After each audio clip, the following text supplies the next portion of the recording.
Divine Feminine, I have finally realized that my addiction has placed me in a brutal, untenable situation. I can't lie to myself anymore.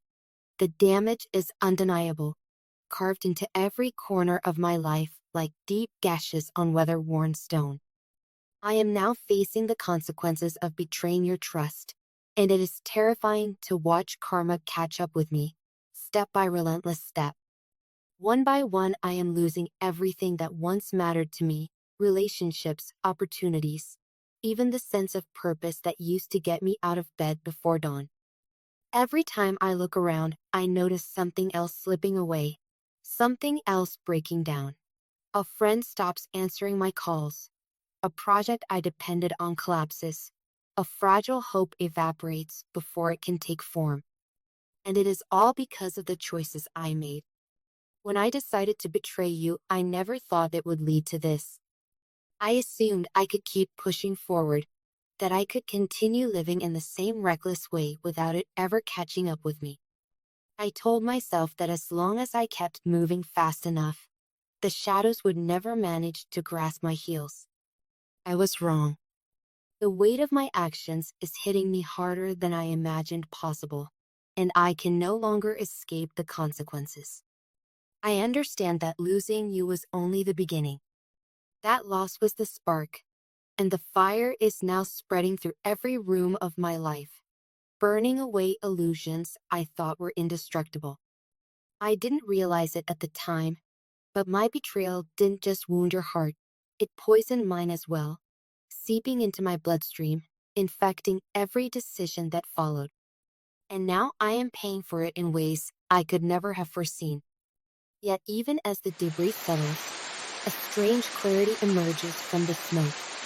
For the first time, I can see the true magnitude of what I threw away when I betrayed you. You, who offered me gentleness when I came armed with excuses. You, who saw the fractured child beneath my hardened shell and chose to love him anyway. You, who held out a lantern to guide me through corridors I was too frightened to navigate alone. I told myself I was not worthy of such love, that I needed to numb my fear with distractions, so I ran toward anything that glittered, never realizing most glitter is merely polished glass, not gold.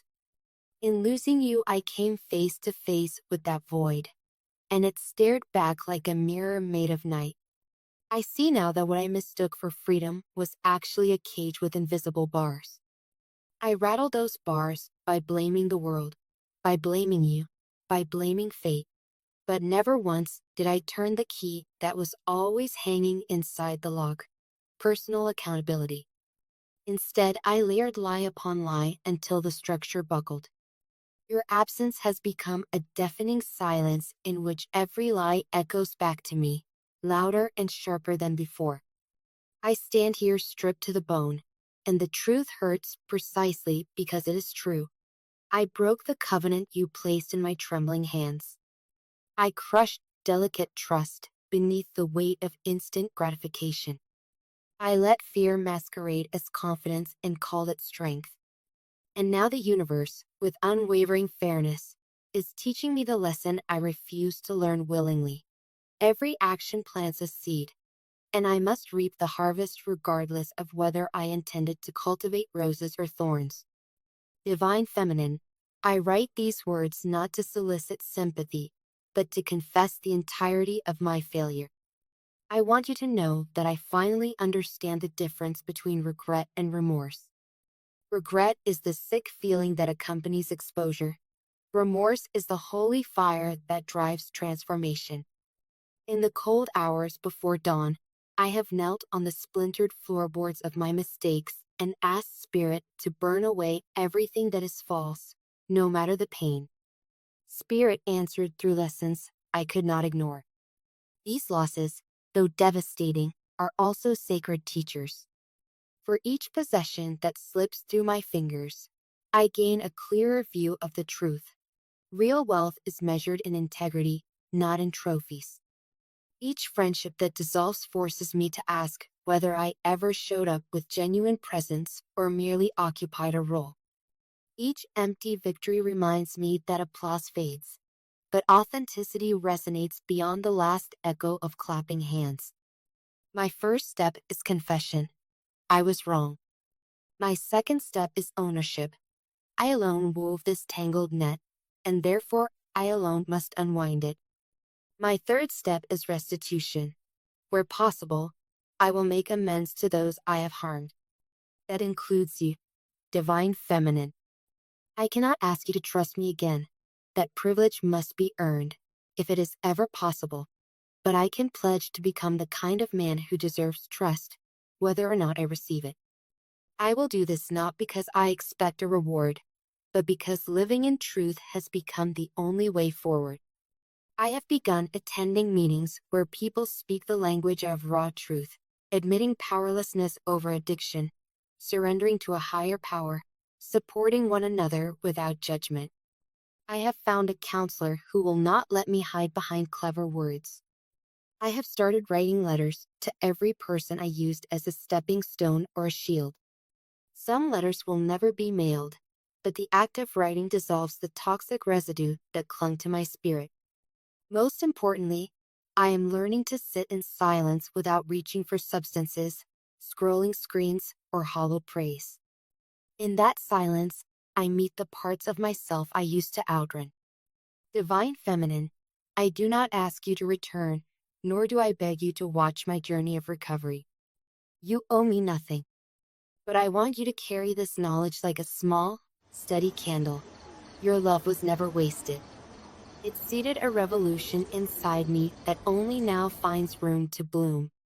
Whether or not you ever witness the garden, know that the seeds sprouted.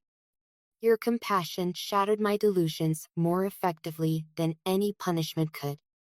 If I ever reclaim my life, it will be because you once believed in the part of me that was still capable of redemption. If these words reach you, let them be a testament, not a plea. I do not expect absolution, but I do hope for understanding. I see the full portrait of my wrongdoing, and I am committed to transforming shame into wisdom, pain into purpose.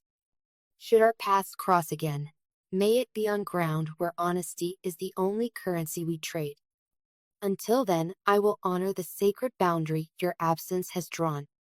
I will continue the hard work of tearing down the old architecture of self-deception and constructing a home sturdy enough to shelter truth. As for me, I will stay on this path, not because it is easy, but because it is true. And in the quiet hours when old cravings whisper and fresh temptations beckon, I will remember that the cost of betrayal is not just external ruin, it is the fracturing of the soul. I choose wholeness now, whatever the price. I choose integrity, even in solitude. I choose to keep the promise I once broke, to love you by first learning how to love the man I have finally decided to become. May your path be blessed with gentle sunrises and radiant moons, and may both of us walk forward in truth, no matter how long the journey remains. I release these words in faith,